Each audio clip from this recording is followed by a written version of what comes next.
I'm going to introduce to you Mr. Rob Richards. Rob served as corporate business liaison from 1996 to 98 on the task force on the environment. When not helping businesses, Rob volunteers with the Jonathan Wethington Foundation, where he mentors at-risk youth and helps them lay out a blueprint for life success. So please welcome Rob Richards. And thankfully, John and I connected a couple weeks ago, like he said, so I can kind of give you a heads up of what's on the horizon. I'm sure everybody here is pretty aware of all the asbestos types. Here were the big six that started off back in 1987 being illegal as put out by AHERA. And then we added a couple more just a few years later, and all these have been banned 100%. The proposed limit is now going to be pushed out to 0.001 per fiber. So, as if it wasn't hard enough to detect before, now even a smaller amount, a 1/100th of the size, is going to get you in trouble if you're not aware of it and not taking care of it. Congress has proposed the Renovation, Insulation, Reclamation Proclamation Act, which basically says that all vendors, subcontractors, and suppliers to a home renovation site must purchase a proposed asbestos test kit or face fines up to but not to exceed $100,000. We're not a big fan of that. The Trump administration tweeted out about this not too long ago. He said RERPA is killing home improvement, killing it. We will kill RERPA soon, R-I-P, R-I-R-P-A.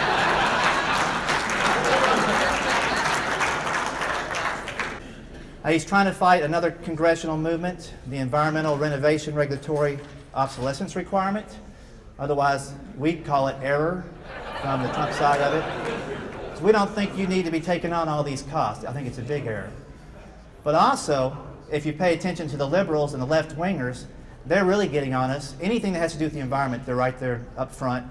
And they call these acts of errorism. When you go into a home and you don't take care of business. If you're removing shingles that have asbestos, it could be an errorist attack, according to the left wing.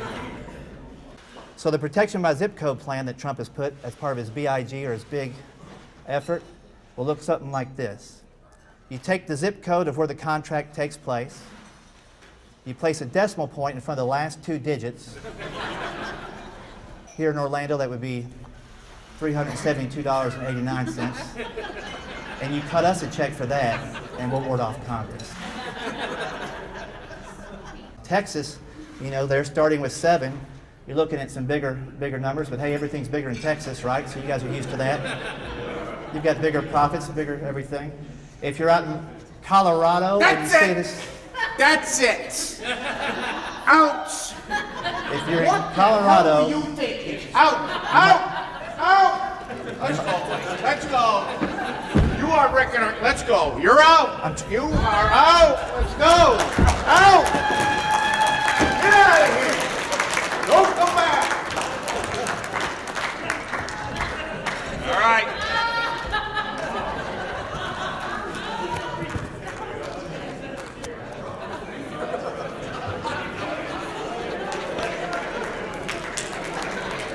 I'm sorry. Guys, I am sorry. It's his fault. Greg, enough. Okay, You I'm need to sorry. apologize to these people. I made a mistake. All right.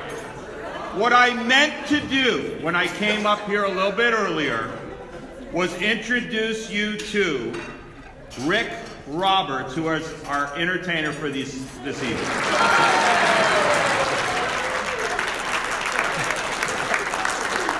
Rick today shares the Guinness Book World Record for longest stand-up comedy show, which went on for over 8 days. He certainly wasn't talking about asbestos, I'll tell you that. He's a favorite on blue-collar radio, and lucky for us, he knows nothing about asbestos, RERPA, or acts of errorism. From Nashville, Tennessee, please put your hands together for Mr. Rick Roberts. thanks, John. That was good. Thank you.